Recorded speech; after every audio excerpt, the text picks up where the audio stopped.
everyone, Maxwell here, back again with some TEW action. We're out into 2017. Dixie Carter has gone from TNA and everything is glorious in TNA yet again. Now, it's been probably 2-3 weeks since I've actually booked this series. Work was pandemonium over the festive break, not a lot of time off, but I had a long weekend, so we're getting right into these videos. We're hopefully going to get some momentum, get these storylines put together, hopefully have an amazing pay-per-view in our next video, which will be Lockdown, and hopefully kick on the road to Slammiversary, and from then to Bound for Glory. So it's 14 segments today, just to build up most of the main matches that are going to be on that show. I'll probably add some new matches on at the actual pay-per-view, just because the booking's been a little all over the place. I feel like I haven't had a chance to hit the real momentum into this pay-per-view that I would have liked. But as I say, we'll have that episode, as I say, that'll be Friday, it'll be for Lockdown. What we'll also say is we are looking at bringing a third series to YouTube, despite not having a lot of time. I'm looking for a lot shorter series to bring as well. Still looking for a few details on that, but I would like to think we should see that debut coming up probably before the end of the month. I'm just waiting on a little few things, and then hopefully that'll come to fruition. But the time is now, and the time is TNA Impact Wrestling. This is the go-home show for Lockdown. I hope you guys enjoy, as we're off to Hawaii for this edition. So 7,033 people in the Stan Sheriff Centre in Hawaii, and we basically start off with the two wrestlers who are going to be competing for the TNA World Heavyweight Championship at the pay-per-view. Fergal Devitt, of course, defending his championship against Bram, and a bit of an argument who's going to be the better man, who's going to leave as the champion. This then leads to Bram and Mike Bennett coming out to say, you know, it's just a matter of time before they are in contention to become champions. But they are going to make their case known in the tag division. They're going to defeat the Wolves at the pay-per-view, and then they are going to make themselves number one contenders for the TNA World Tag Team Championships. This leads to the Wolves coming out, a little bit of hustle and bustle and an argument there, and then we end up seeing Carly coming down, our heel general manager, and then Brandy Rhodes as well. They start discussing the aftermath of what will happen at Lethal Lockdown with their obviously 5-on-5 teams. And Carly decides, I'm going to make up a brilliant matchup for tonight. Your main event is going to see Fergal Devitt team up with the American Wolves, Davey Richards and Eddie Edwards, to take on the team Bram, Mike Bennett, and the man they call Cage. So this opening segment gets a C+71. Brandy Reynolds is getting better at her gimmick. We got the show off to a strong start and got the crowd hotter. Fergal Devitt came across well, as does Bram. Carly was a little underwhelming, and it does move on the Wolves versus the Dream Team storyline. It did lose a little bit of heat, but Mike Bennett develops better performance skills, and it's a decent opener to hopefully it should be a good show. We then lead into our opening matchup, and it's two of the participants that are in the matchup. The Lethal Lockdown matchup, and it saw a decent match that saw Drew Galloway defeat Kenny Omega in 11:33 when Kenny Omega was disqualified when his teammate AJ Styles ran in and attacked Drew Galloway for a beatdown. C61, Drew was off his game. The crowd was a little bit hotter thanks to this matchup. Drew with a 59 performance, Kenny Omega with a 57. No skill improvements in this instance, no negatives either, apart from Drew having inconsistency and his motivation. Next up we had some tag team action, two up and coming tag teams in the company, and it was about that had terrible wrestling, but it also had non-existent crowd heat, and Moose has a tag team partner in the form of Wally Mack. The Mack and Mouse basically is the connection that the team name I've went with. If you've got a better team name, let me know, but I've went with Mack and Moose at the moment. So if you leave any suggestions in the chat, we'll happily take them on board. But they got the win over the Tribunal in 5:17 when Moose defeated Baron Dax with a running clothesline. A D42, pretty representative of where they are in the card at the moment. Wally Mack debuted a fan favourite gimmick, which got an initial rating of great. He's also getting better at his gimmick. Basile Baraka is not suited to his. Moose with a 32, Mack with a 35, a 41 for Baron Dax, and a 37 for Basile Baraka. Just shows where they are at the moment in terms of overness. But Moose improves his performance skills. A few negatives there. What have we got? We've got a lot for Moose there. Negative crowd reaction, poor psychology, poor selling. So we're just going to keep working with him and hoping that Mac can cover a few of them. Negative skills. Next up, we've got a little hype video. Obviously, our tag match for the championships at the pay-per-view is going to be between the Luchadors, Rey Mysterio and Phoenix, as they take on the ever dangerous Decay.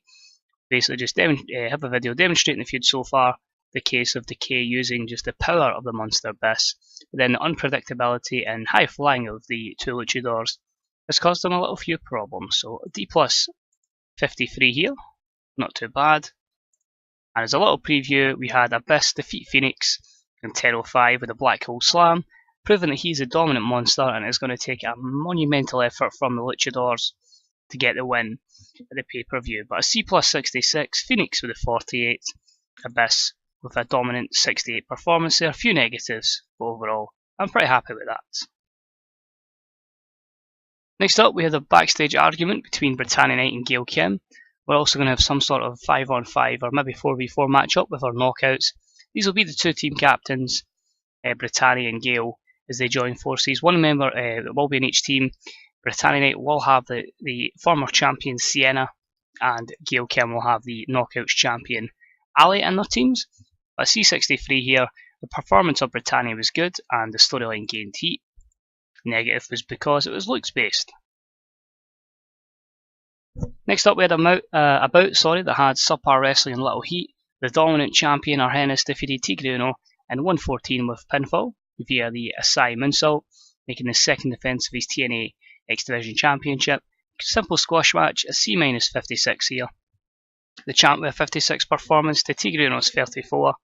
Unsure who's going to challenge for the championship at the event, but just get him on television and just showing how dominant that he can be. Negative, obviously being capped, but we get the point across that he is a dominant champion and looking to submit Next Division as his own. Next up, we have the battle, obviously, for the Knockouts Championship. That won't be on the line at the pay-per-view, but again, just showing who the two main targets are there. And of course, Ricochet stepping up to the plate to take on the national champion Shibata. And in this matchup, it was a decent match when Ali and Ricochet get the win over Sienna and Shibata in 9:31 when Ali defeated Sienna with a quick cradle. Of course, Shibata carried the match in terms of in-ring performance, and Ali was a weak link, but hopefully she can improve and get better. C6 of the matchup's okay. I do feel like this was hampered a lot because of the no chemistry between Ali and Ricochet, which would have seriously hampered their performance. Shibata stood out, just completely good there. Ricochet with 46, Ali with 31. Obviously those performances hampered by the lack of chemistry.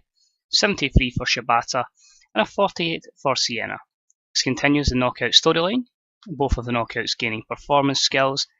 Disappointing all these athletes held back a bit, so we probably on another day could have been looking at a C+, maybe a B-, given the lots of negatives there. But excited for Ricochet, Shibata, and excited to see what the future holds for our Knockouts division. Next up, we have Brandon Reynolds, who just basically says to us, at Lethal Lockdown, the two men that are going to start first are going to be the best in the world at what he does, Chris Jericho, and the phenomenal one, the returning one, AJ Styles. So they will start the match. That's a C plus 66, and Brandy is getting better at her gimmick. Nothing else to add there. And we have a little interesting tag match here that had some great wrestling and good heat. And it was the team of Adam Cole and Chris Jericho defeating the Young Bucks, the Jacksons, the BC, whatever you wish to call them, in 14:54 when Adam Cole defeated Matt Jackson by pinfall with a flying crossbody. Of course, these will all be part of that Lethal Lockdown match on Sunday. B80, Adam Cole was slowed down by injury somewhat. Chris Jericho had an in-ring performance of 78, Adam Cole 73, and both the Young Bucks were 71. So a good match up there, putting over the more experienced wrestlers there, and hopefully we can have a classic coming this Sunday. We then have a brawl to the back after this between Jericho and Styles. Basically AJ decides to come down and say, I'm the best, I'm going to prove I'm the best, and they just brawl to the back, which gets a B80 rating. And Jericho's performance was fantastic. Next up, we then have a promo before the main event. Bram, Mike Bennett and Cage just hyping this upcoming matchup. Again, stressing our point that Bram is going to be the next champion. You know, he says he eats people like Fergal Devitt for breakfast because he's that small. And Cage and Bennett say, well, they will be champions down the line. They're going to take it slow. They're going to dominate the tag division. And then when the time's right, one of them will hold TNA Championship Gold. B-73, Bram came across well. The storyline advances. And no skill improvements to speak of. Which leads us to our main event match, which delivered absolutely fantastic. It was about that had great wrestling and a decent reaction from the crowd, and it saw the team of Bram, Mike Bennett and Brian Cage defeat Fergal Devitt and the American Wolves in 18-10, when Brian Cage defeated Eddie Edwards by pinfall after using a foreign object. In terms of in-ring work, Fergal Devitt was head and shoulders above everyone else. Brian Cage was a weak link though, struggling to keep up with everyone else, although he'll get there one day.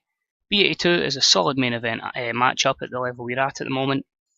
Edwards with 74, Richards with 75, Devitt with a phenomenal 90 performance, Cage 53, Bennett 64, and Bram with a 76. The storyline advances between the Wolves and the Dream Team. Eddie Edwards improves in both technical and flying skills. Overall, very happy with that. I don't actually think the only negative would be the motivation of Brian Cage. And it just shows we're starting to build other stars to bring new folk up to the main event. As I say, we'll start to see pushes right to the future for Bennett, Cage, and probably both the Wolves as well. I'm end the show with Bram knocking down Devitt again with his title belt, and here he stands above Fergal Devitt holding the TNA World Heavyweight Championship, signalling that he is going to be the next champ, and ends the show with a phenomenal A93. So overall, a B82 does the job. It gets us an increased popularity in every region we're on the show, and hopefully puts us into a good position going into this Sunday. So I'll just run through the matches I can remember at the top of my head. It is going to be Fergal Devitt versus Bram for the TNA World Heavyweight Championship. It's going to be Chris Jericho, Adam Cole, Drew Galloway. I'm trying to remember the other two people in that team. I think it's Bobby Roode one. Lashley and Roode, I think maybe others, taking on the team of AJ Styles. That's not Bobby Roode, sorry, it's Kenny Omega in that team against. In fact, no, so Kenny Omega's in the heel team. There's Kenny Omega, AJ Styles,